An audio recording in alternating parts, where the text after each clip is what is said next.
जय हिंद साथियों, हाय I am Amit sir और एडू एग्जाम सेंटर में आपका एक बार फिर से स्वागत है। दोस्तों आज हम बात करेंगे आरआरबी ग्रुप डी भर्ती 2024 के बारे में, जहां पर दोस्तों आज हम लोग बात करेंगे क्वालिफिकेशन के बारे में, है ना।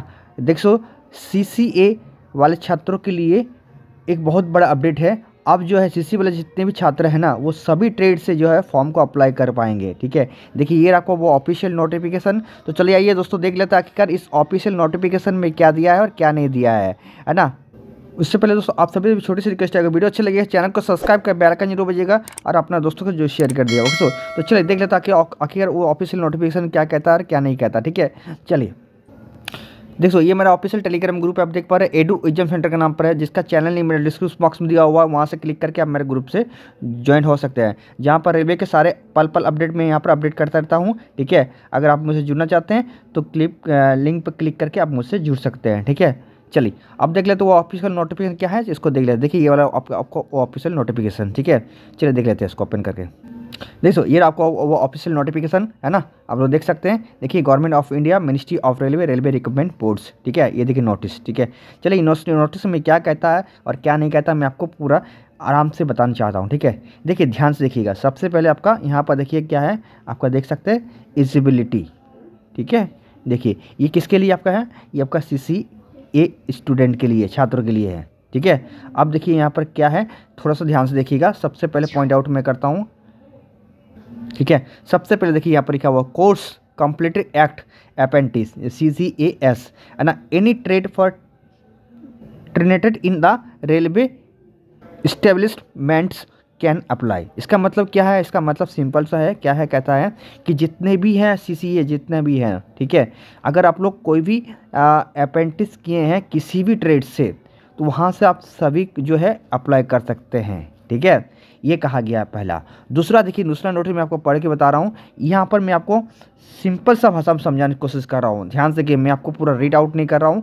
ध्यान सुनिए ये क्या है ना। मैं आपको ये बताना चाहता हूँ ये क्या का सेकंड लाइन कह रहा है। पहला क्या कहा गया कि आप किसी भी ट्रेड से हैं तो आप इस फॉर्म को अप्लाई कर सकते हैं, ये दिया हुआ है। ठीक है, दूसरा ये कह रहा है कि अगर आप रेलवे से अगर अप्रेंटिस किए हुए हैं, ठीक है, जैसे कि रेलवे से अगर अप्रेंटिस अगर डन है और प्लस आपका जो है NCVT ओनली है, तो ही आप जो है इस फॉर्म को भर पाइएगा, है ना। और अगर कहीं दूसरा जगह से आप अगर अप्रेंटिस किए हैं तो आप जो है इसके लिए फॉर्म अप्लाई नहीं कर सकते हैं। ओनली फॉर रेलवे की जो किए हैं वही इस फॉर्म को भर सकता है ना, CCA वाला का।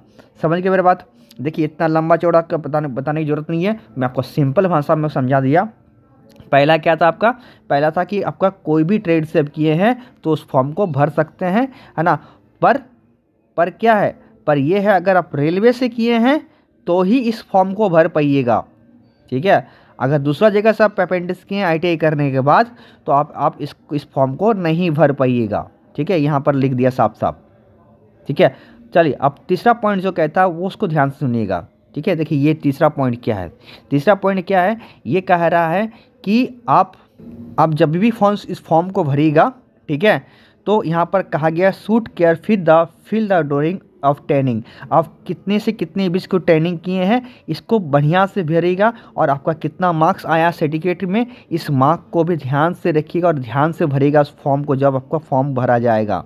ठीक है, ये कहा गया है। और ये एक और पॉइंट दिया है यहाँ पर, ये कहा गया है, चल इसको मैं समझा दे रहा हूँ। ठीक है, ध्यान से सुनिएगा।